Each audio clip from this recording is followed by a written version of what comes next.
হ্যাঁ ঠিক আছে। মাথা উঠা করেন।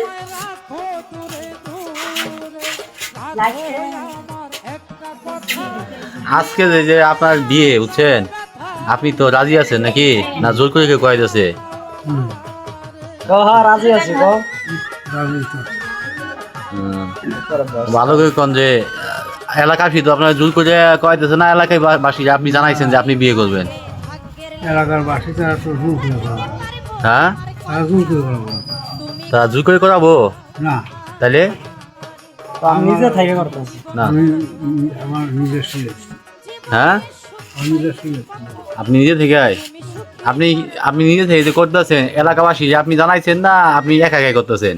এলাকার বাসী জানাচ্ছি। এলাকাবাসী জানাইছেন, তাহলে এই উদ্যোগটা কি এলাকাবাসী নিচ্ছে?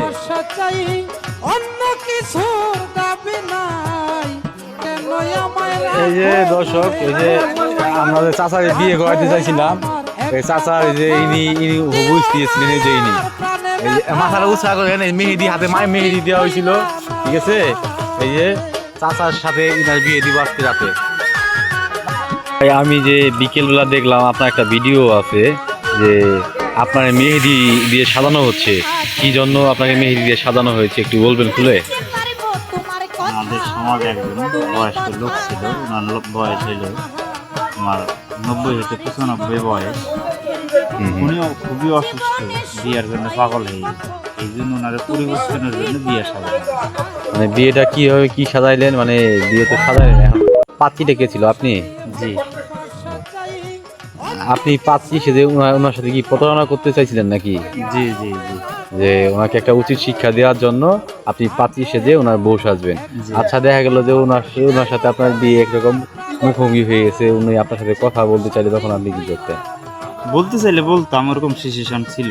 মানে কিভাবে কথা বলতেন আপনি? মেয়ের সাজে কথা বলতাম। মেয়ে সেজে কথা বলা কিন্তু অনেক কঠিন একটা কাজ, সবাই কিন্তু পারে না। আপনি কি এই বিষয়ে অভিজ্ঞ?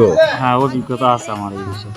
একটু যদি আমার দর্শক ভাইদেরকে শুনাইতেন যে আপনি কিভাবে ওনার সাথে এখন কথা এইখানে বলতেন। অনেক লোকজন আছে, সবাই হাসাহাসি করবে, এই জন্যই বলা যাচ্ছে না। একটু বলতেন তাহলে ভালো হতো। যে কি বলবো আর, এখানে ওই যে বয়স্ক লোক, উনি তো আমাদের এত কিছু অনুষ্ঠান দেখিয়াই উনি স্টক করে ফেলছে, অসুস্থ খুবই।